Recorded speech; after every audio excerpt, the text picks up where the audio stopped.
Okay, this is Route 3, which is significantly larger than the previous 2 routes. So there must be a lot more things to explore and far more Pokemon, right? Correct, but we'll get into that later. First we have the Daycare Center. You're probably familiar with these, they're in every other Pokemon game. And you can store Pokemon inside it, and over time it will level. Which is pretty cool. You might as well just dump one off even if you don't want to. I'm just gonna go ahead and dump one random Pokemon on my party real quick. Okay, now that that's taken care of, let's see what else. Damn it, I didn't mean to do that. I did not mean to encounter one of these trainers. Oh well. Yeah, you can't store 2 Pokemon in that daycare center yet. That you won't be able to until much later on in the game, so just gotta know that. But you can still store 1 Pokemon in it.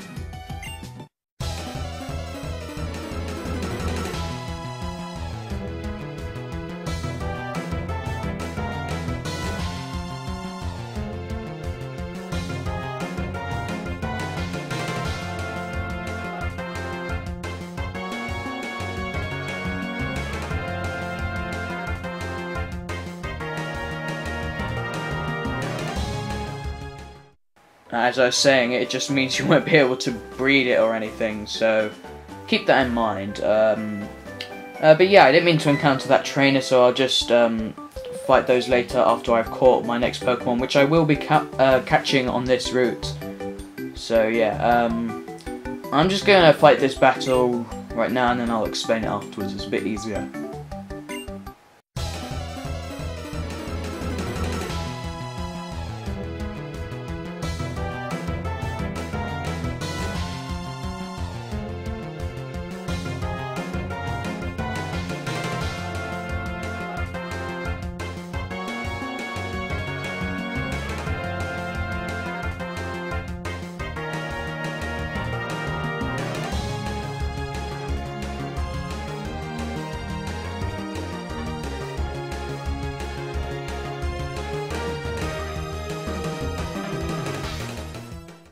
Righto, yeah, so that was a double battle, and it's pretty self-explanatory. You just fight 2 Pokemon. It's a 2v2 battle. It should have been pretty explanatory from watching it, and you have to think a bit more strategically in it, and they're pretty cool. You'll get quite a lot of them in the game. We've already got another encounter with Sharon. This is, I believe, your 3rd rival battle with him in the game. Oh, we're going pretty quickly, huh?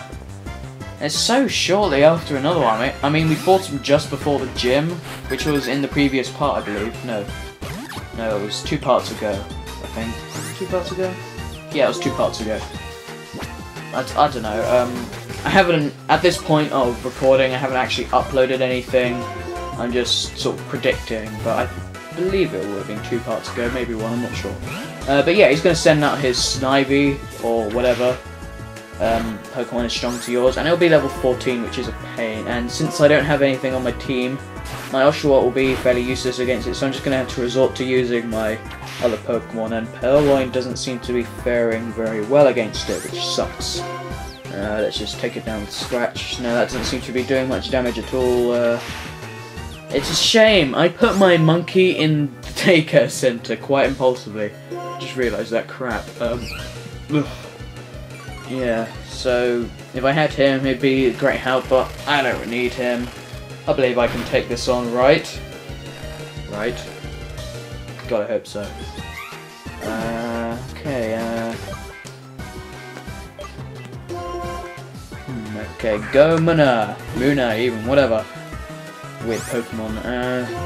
I bet this guy can take it down with some, psychicness. I don't even know what I clicked. I didn't read the writing, I just saw Psychic. Psywave! That's it. And it missed. Yes. Whatever. Go Psywave! Okay. Oh, damn it, this is gonna take forever, isn't it? It would have I mean, I would have benefited from speeding through this battle.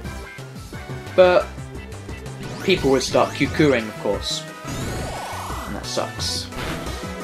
so I can't do that, and you're just gonna have to listen to me play the game and talk to myself, which is what you usually do, but this time it's whatever. Insert montage? Nah, I don't think so. It's not long enough for a montage. Thank goodness. Okay, more sine wave. Come on. Oh, this is taking ages. There we go. Now, hopefully for yeah, Purloin, I'll just switch out. So this one should be cake. 2 hits, maybe. I don't know. It should be pretty easy. Really, it's just at this point, if you haven't caught another team member and you don't have the monkeys conveniently in your party like we, it's pretty difficult, but that's quite an unlikely scenario. So yeah, just take it down with a water gun and ooh, a little more damage than I thought. Awesome. Ugh, worthless moves like growl. Not gonna help you here, buddy. Yeah, and that's knocked out. It's a fairly easy rival battle. But there are a lot of them in this game, I don't know why. I mean, the Sharon battles are so early on, you just get the 3rd one and we've only just gotten our first badge. It's quite fast pace. We haven't had a 3rd Bianca battle yet though. Yeah, so yeah, those guys are Team Plasma. Sorry for being slow, but in case you didn't realise, they were Team Plasma, and they have stolen this little kid's Pokémon. I don't quite know why they do that, to be honest, because catching a Pokémon isn't exactly the most difficult task in the world. I don't know why these enemy teams keep resorting to stealing Pokémon, but oh well. Here's a Super Potion. Just thought I'd point that out, in case you can't read the dialogue. Like, pretty much all of you. That's why I keep having to read it out, you know. Yeah, whatever. I'll just use that to restore my hit points on my Oshawott.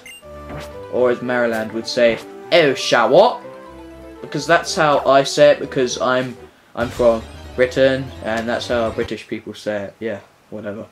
You can't head south yet, because Bianca won't let you. So, your only option is to go west. And don't heal up, because before you enter the cave, Sharon will heal up, so don't waste your time going to the Pokemon Center, because that's superfluous. Okay, so, wild Pokemon encounter, and just as well, because guess what? Yeah, this is going to be my next team member, Rock'n'Roller. So I'm just going to insert a little bio here while I catch it. Right, let's go. Rock'n'Roller comes straight from the generation of hard rock. There's no soft part ground type Pokemon here. Rock'n'Roller is solely rock type, giving it much less of a dire weakness to water and grass types than your standard rock ground type mix. It still doesn't like them, but at least it's a nice touch. That's not to say it comes without its share of weaknesses though.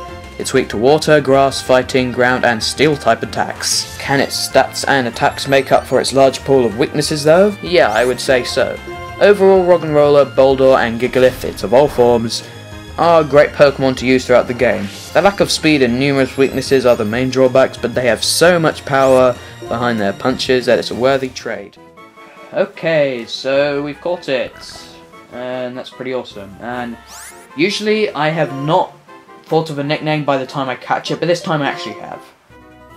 So I called it Pebbles because my sister had a hamster one time and that was called Pebbles, and I don't know, it's not very relevant, but whatever, it's the best I could come up with. Give me a break. But yeah, it's time to confront those Team Plasma guys.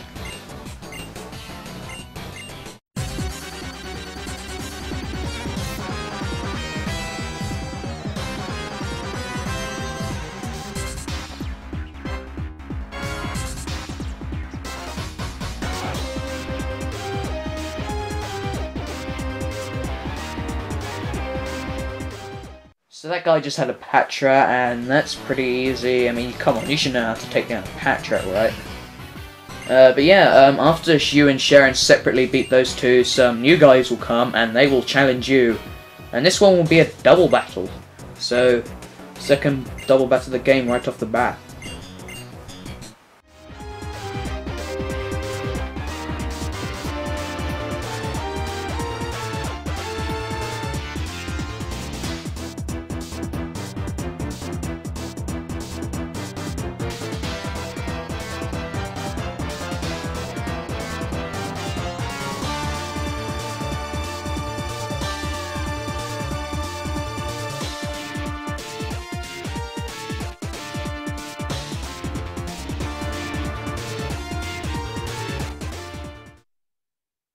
Ooh, what's this? Shalams is evolving? That is correct. In case you don't know, in Pokemon games, certain Pokemon evolve when they either are given an evolutionary item like a stone, when they're happy, when they get traded, or when they reach a certain level, which is the most common one. And so, my Oshawott evolved into Duot, and that's pretty awesome. You want to know that your starters evolve twice, always. In this case, all three of them in black and white evolve at level 17 first, then 36 again. So, it'll evolve at 36 again.